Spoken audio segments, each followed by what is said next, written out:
Open your cerebral cortex and shift your lobes into upper beta phase, because you are going to have Bitcoin knowledge transmitted directly into your vestibulocochlear. Your host at Bitcoin Knowledge is Trace Mayer, an early Bitcoin advocate since it cost $0.25, but this is not intended to be investment advice. A doctor of jurisprudence, but this is definitely not legal advice. And an investor in core cryptocurrency infrastructure, including Armory, BitPay, Kraken, and Nitagio, but this is not a recommendation of those services. Here, you get fed via direct mind download with pure and free Bitcoin knowledge.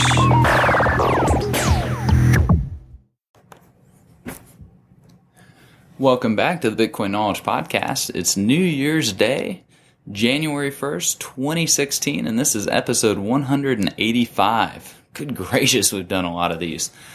This is going to be a recap of 2015 for both Bitcoin and for the Bitcoin Knowledge Podcast. I'm going to talk a little bit about who I think the Bitcoin MVP is for 2015, and I hope you guys find this interesting and useful. So, first off, Bitcoin has been one of the best performing assets of 2015. Started off the year around $275, ended the year around $435. Nice. We also saw it was a big year of rebranding, the year of blockchain. Blythe Masters was on the cover of a Bloomberg magazine about blockchain. Just all these fintech innovation centers are popping up at banks. They all have Bitcoin and blockchain startups in them. It's really been a big year for the blockchain. Once again, Satoshi has not been found. Remember 2014, Newsweek ambushed some poor old man named Dorian Nakamoto saying he was Satoshi. This year we had the New York Times go after Nick Szabo, and Wired went after Craig Wright. Interesting, they were both on a panel with me at a Las Vegas conference. Will the real Satoshi please stand up? The law came down on several people really, really hard this year. Ross Ulbricht, Silk Road, convicted and sentenced to life in prison. Rogue government agents involved in the Silk Road investigation, they stole Bitcoins. They got sentenced to about 7 years each. Mark Karpellis of Mt. Gox, he got charged with theft, stealing hundreds of millions of dollars worth of Bitcoins. Josh Garza of Gaw Miners, he got charged with fraud. Shiny Flakes, a 20-year-old out of Germany, he got charged with running a dark market. So the law came down on a lot of people. The BIT license went into effect in New York State in 2015. ItBit got granted a trust license, and this trust license is a big deal. They can be a custodian. The DTCC has this type of license, and they hold trillions of dollars of assets. So that's a big deal. We also saw Gemini, Circle, some other players either get similar types of licenses or the BIT license. So that's exciting. In episode 174, I had a discussion with Brian Donegan from the Isle of Man government, and we talked about the Proceeds of Crime Act and the Designated Businesses Act, which both went into effect in 2015. And it provides a very good regulatory and legal environment for Bitcoin-related businesses. What we're looking forward to on the legal front, and I discussed in episode 145 with Paul Chow, the CEO of LedgerX, is derivatives, getting approval to operate derivatives. And so he wants to have a swap execution facility to be doing fully delivered Bitcoin derivatives. Very exciting stuff. So hopefully that'll get approved along with the Winklevi ETF. The community just took hit after hit after hit in 2015. It's really been, tough on the community. I think a good starting place is the Bitcoin Foundation, because it just kind of epitomizes a lot of the problems that we have. Remember, the Bitcoin Foundation, it was started by Mark Karpellis, Peter Vesnes, Charlie Shrem, and Gavin Andreessen. And I mean, look at this cast of characters. Charlie Shrem's in prison for 2 years right now, the first Bitcoin felon convicted and sentenced. Peter Vesnes of CoinLab, lots of lawsuits, lots of scandals, just a, real bad apple. Mark Karpeles of Mt. Gox, need we say more? And then Gavin. Now, part of the problem is, these guys also, when they created the foundation, they named Satoshi as a founding board member without his consent. I mean, what the hell was Gavin thinking, associating Satoshi's name with all of these guys? And, Gavin is still, after all these years, he's still the chief scientist for the Bitcoin Foundation. So we can assume that everything that this foundation's been doing is being done with his knowledge and with his consent. And so what's happened? Well, it's really lost its democratic mandate. One of the board members was elected on a platform to shut the foundation down.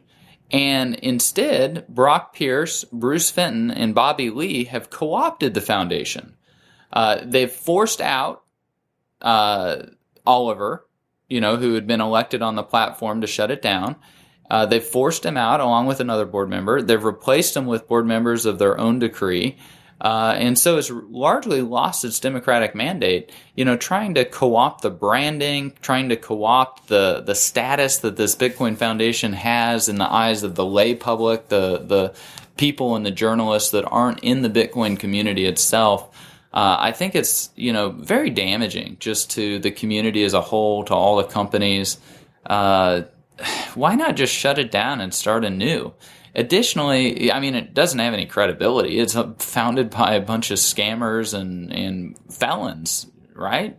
And, we've also got, Gavin excluded, and Peter, I guess, because, they're not felons, of course. But, Mark Karpeles and Charlie Shrim. Charlie's a convicted one. Mark is, been arrested for it.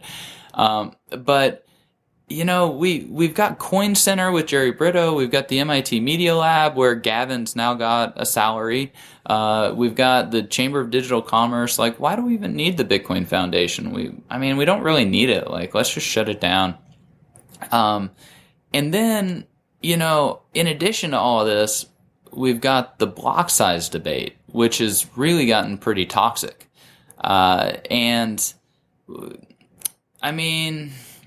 People tried to break Bitcoin with stress tests related to this block size debate. There was no material effect on the network as a whole. And really, only some wallets had to get upgraded because of some of these edge cases. And so the Bitcoin ecosystem actually came out better as a result of the stress tests.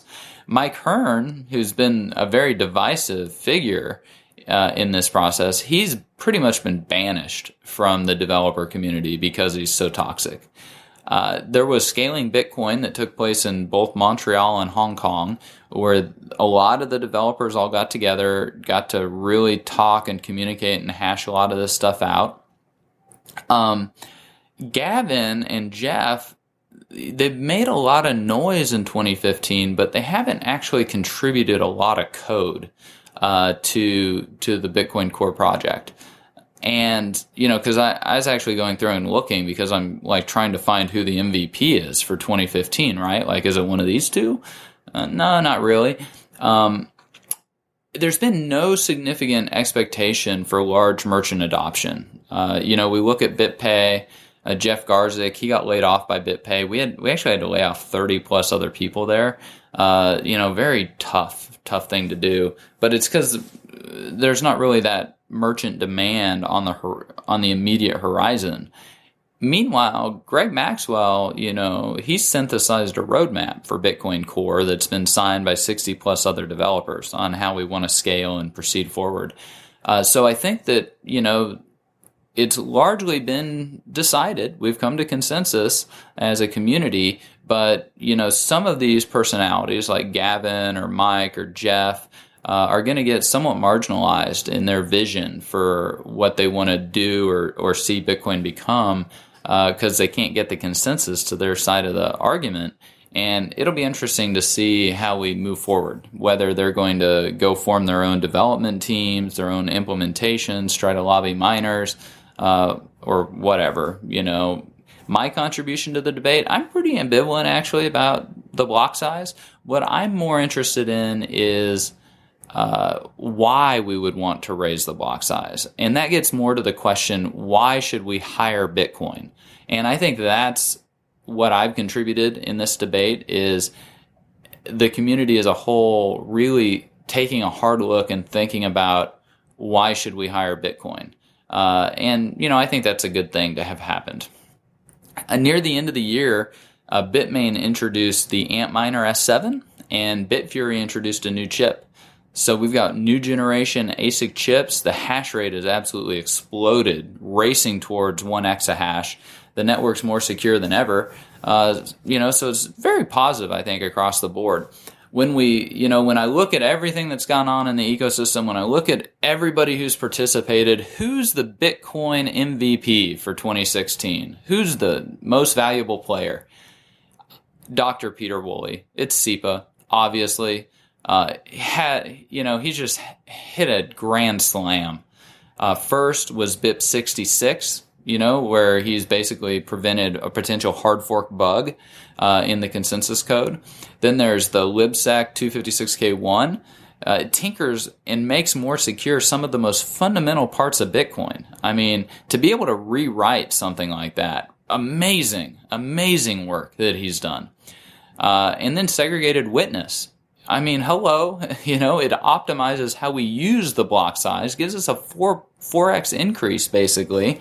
That represents true scalability, because when we go to increase the block size later, we get to multiply it by how we're using the block size more efficiently. Plus, it fixes other outstanding problems like transaction mailability. So, who I noticed didn't participate a lot in the block size debate is SIPA. And what was SIPA doing? He was writing a lot of code. That's what we need more of. We need less people yapping and more people writing code, like SIPA. So, props to Woolley for being our most valuable player in Bitcoin for 2015. So switching gears from Bitcoin as a whole to the Bitcoin Knowledge Podcast, what did we see with the podcast? All you loyal listeners out there. And I know that there are actually listeners to it. I ran into some of you at conferences. You do exist. I'm not just having chats with my buddies, over coffee, but we actually have a lot of people who get to hear those chats. In 2014, that's pretty much when I started Bitcoin Knowledge Podcast, October-ish. We had 23 episodes, 11 hours and 20 minutes worth of content. In 2015, we had 62 episodes, 28 hours and 52 minutes of content.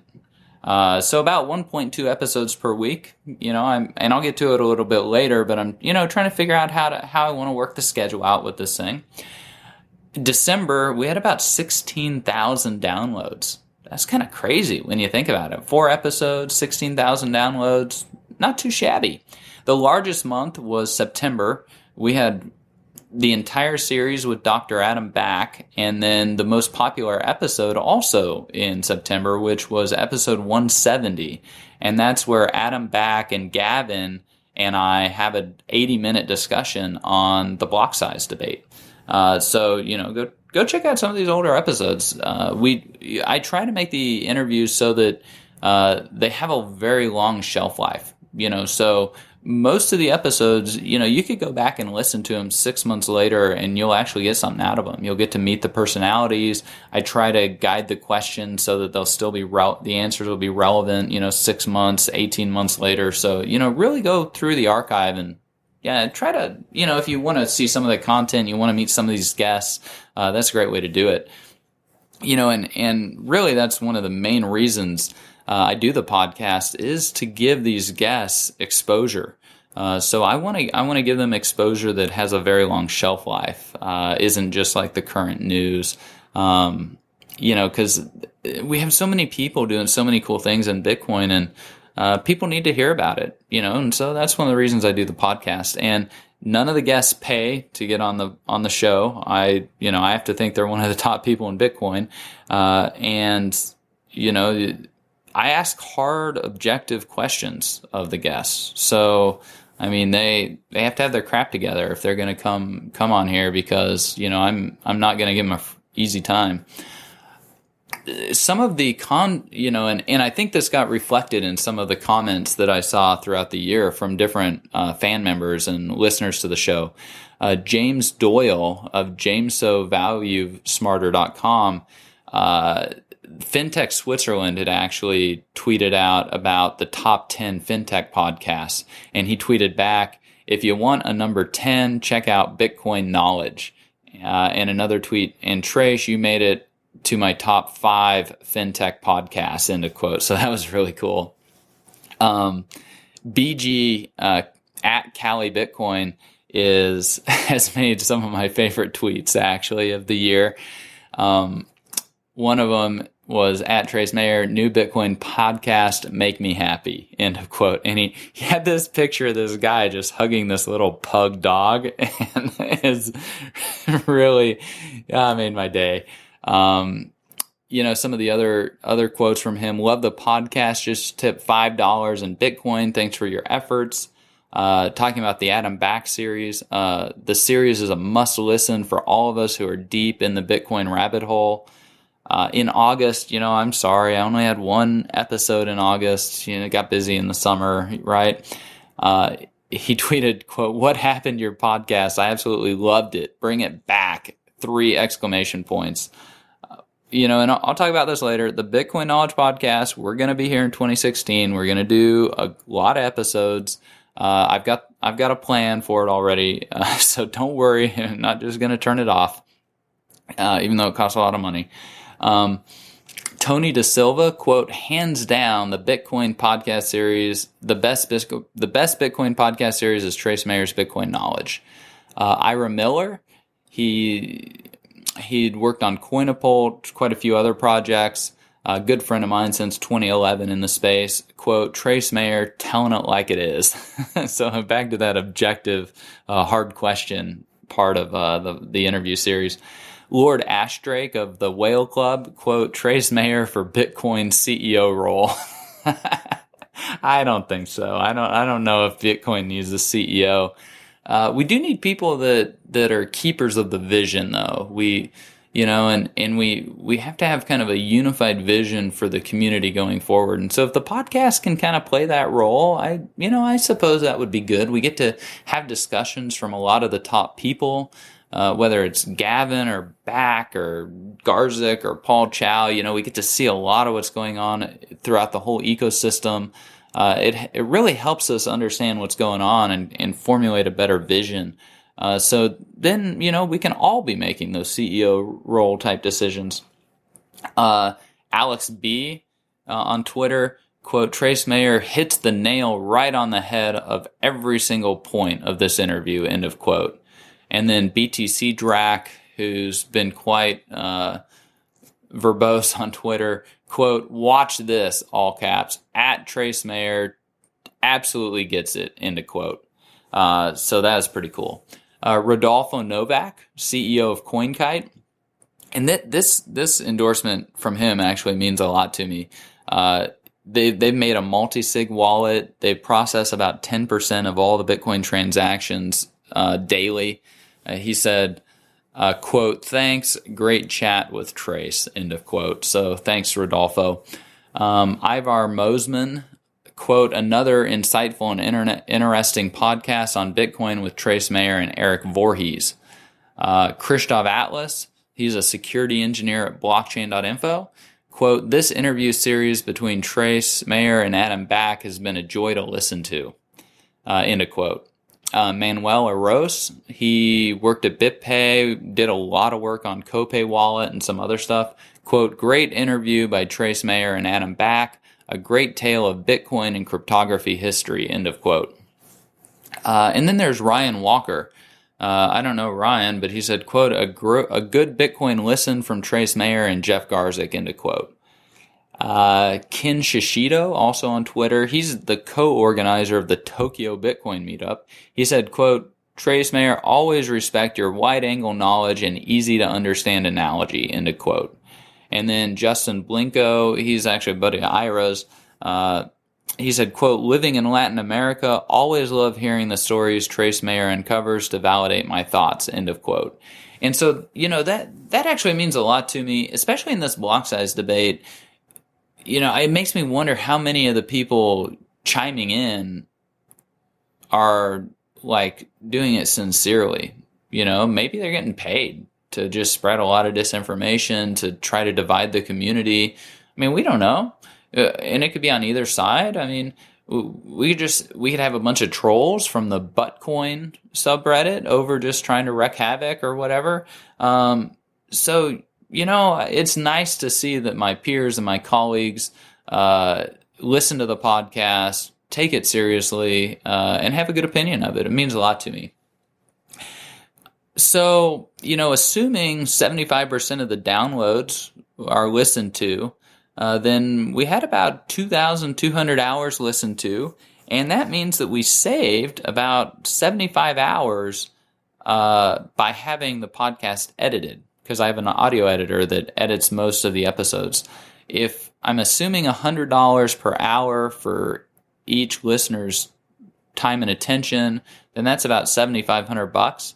I was doing the accounting, had about $10,000 of expenses, a little over that for 2015, not counting travel expenses to different conferences to produce the podcast. So it's definitely been a loss leader in that sense. There have been over 150 unique tips, though, a little over 2 Bitcoins, so definitely not enough to cover the cost of the podcast. But it means that there are a bunch of listeners out there that really do care about the podcast, that are, are willing to take some type of action with it. But, I gotta make, the podcast does need to be self-sustainable. If that means, not having an audio editor, then, might go down that route. I actually want to continue having an audio editor and maybe make it a little bit more fancy with some of the sounds or different sections and segments. So anyways, at least for 2016, I'm going to continue having an audio editor for all the episodes. I'm going to try to crank out 1 episode a week. So that's the goal. Going to have about 60 episodes for the year is going to be the goal. Want to send them out on Tuesday night. And, the question is, how do we make it sustainable? One, tips don't really, they're not really viable. I don't like traditional advertising. I mean, I listen to podcasts. I don't like traditional advertising the way, this is brought to you by Audible or whatever. I just don't really like that. And I definitely don't like the idea of guests paying to access the audience. None of these guests pay to be on the podcast. I don't pay any of them to be on the podcast. I like having objective interviews, hard questions, and then I can, and I treat competitors, even to companies I've invested in, like episode 131 with Eric Lombroso with Signal Wallet, with great respect if they've earned it. If people put in the work and they've earned the respect, I give them the respect. And when we start when it's not a self-sustainable project, we have to take sponsorships, this is brought to you by Nubits or whatever. I think it dilutes the message quite a bit. So I don't want to do that either. There are a few things that you as listeners can do to support the podcast. One, you could leave a 5-star review on iTunes. And I've actually got step-by-step instructions on www.bitcoin.kn where you can know exactly how to do that, because it's kind of convoluted in the iTunes store to leave reviews. 2, and this is perhaps even more important, you can tell your friends about the podcast. You can share it on the forums. You can recommend guests, all that type of stuff. Really just spreading it word of mouth. That helps, gets a lot more discussion going on amongst the community. And, don't just share it for the sake of the podcast, but share it for the sake of the guests. When I go out of my way to interview some of these guests at conferences or whatever, they've spent money to travel to these conferences. They're trying to do business deals. They're trying to find customers. They're trying to build our ecosystem. And when I go out of my way to interview them for the podcast, it helps them get this kind of wider distribution that multiplies their efforts in trying to build the ecosystem. And so, for the sake of our guests, spread around some of these interviews and stuff, share them on Reddit, post them on different forum boards, send them to your friends if you think they might find them interesting. It really helps our guests out a lot, in my opinion. And so, since I listen to a lot of podcasts, I was thinking, man, because I was also on a panel with Andreas, and by the way, we have an interview with Andreas coming out in the next few weeks. But I was on a panel with him and Eric Voorhees, and we have another interview with Eric coming out in a few weeks too. It's going to be a very interesting next month and a half. But Andreas was talking about how it's cost him a lot of money to really be out there at conferences, be speaking, be spending all this time and attention, opportunity cost, making videos, all this stuff, and how he hasn't really been compensated monetarily for it.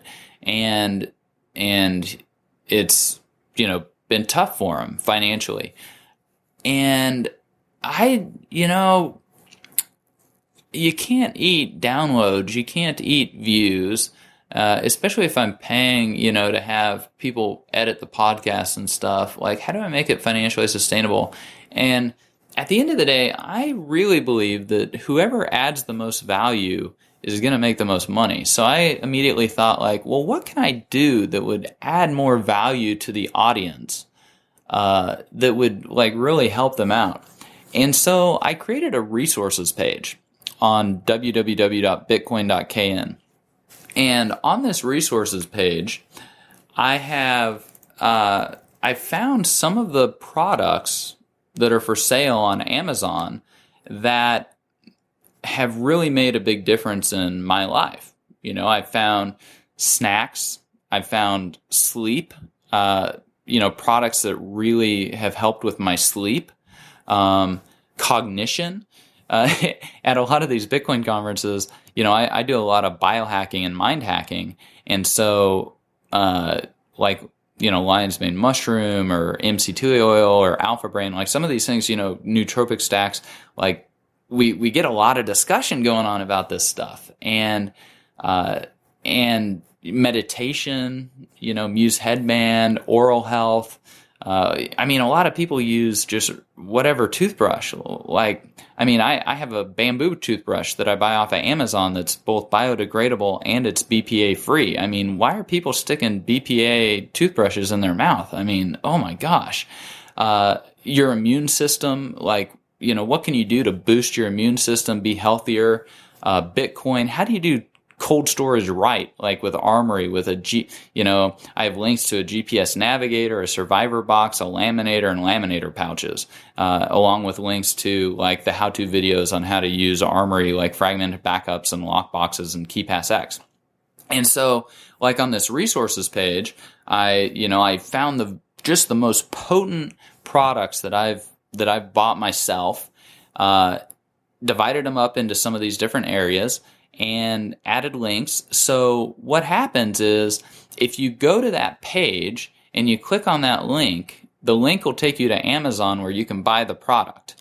And if you buy that product or anything else at Amazon over the next 24-hour period, then there will be a commission that'll help support the podcast, and it doesn't increase your cost at all at Amazon.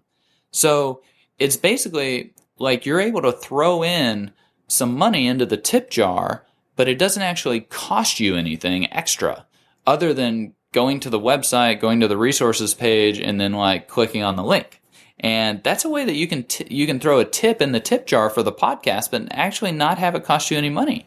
Quite a few podcasts and websites do this. So, I'd really recommend whenever you go to buy something on Amazon, and most people who are listening to this podcast, I'm sure they buy stuff on Amazon. Try to throw a tip in either to a charity, to one of your favorite podcasts, whatever. And so I created this resources page to hopefully help out you as the listeners, show you some of the really cool products I've bought myself, provide easy links to go find them on Amazon where, you just click on the link and you buy anything on Amazon. Even if you don't buy that product, you buy something else. It throws a little tip in the tip jar, and helps support the podcast. So I think that's a way that I can add more value and make the podcast more financially self-sustainable. So I really would appreciate any cooperation or help that you guys as the listeners are able to do to help throw a little bit of money in the tip jar for the editing, because it's really for your benefit. What are we looking forward to in 2016? Well, as I hinted at, I want to have a more consistent publishing schedule. And so I want to get edited episodes out Tuesday nights.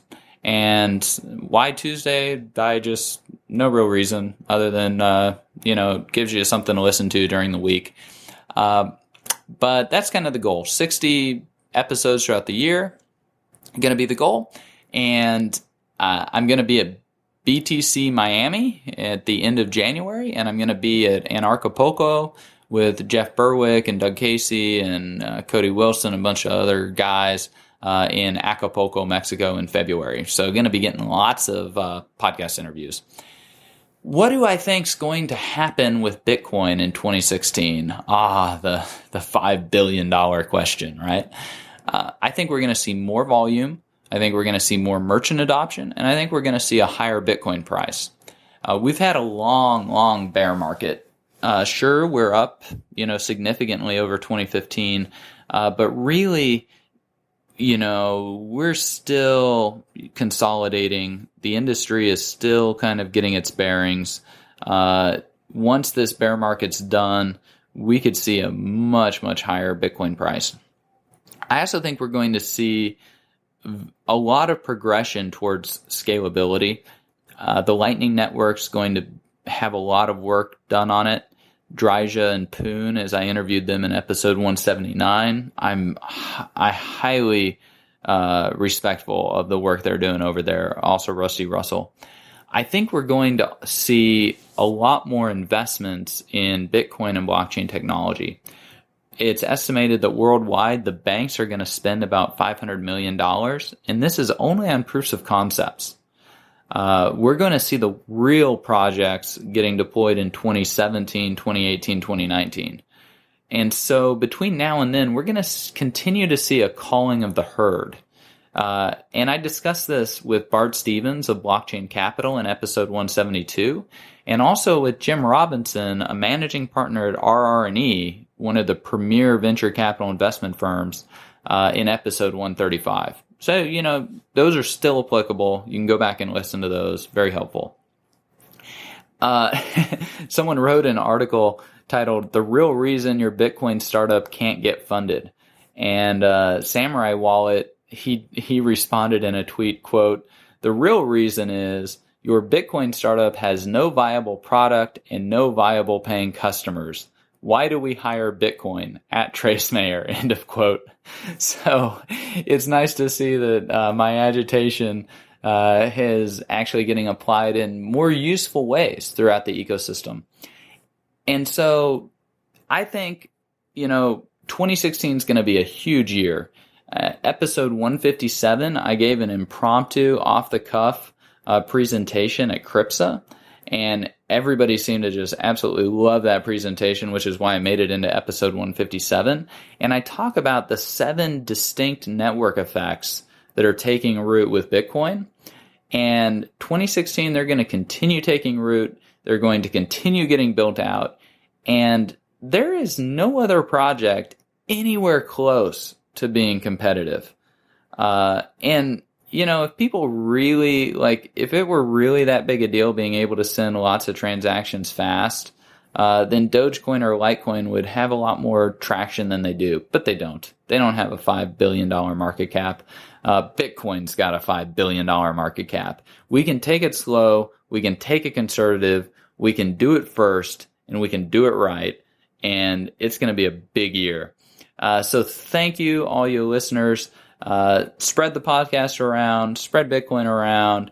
and, have a wonderful 2016. Make it all that you can. And that's the end for the recap of 2015. And just once again, another shout out to SIPA, our 2015 Bitcoin MVP.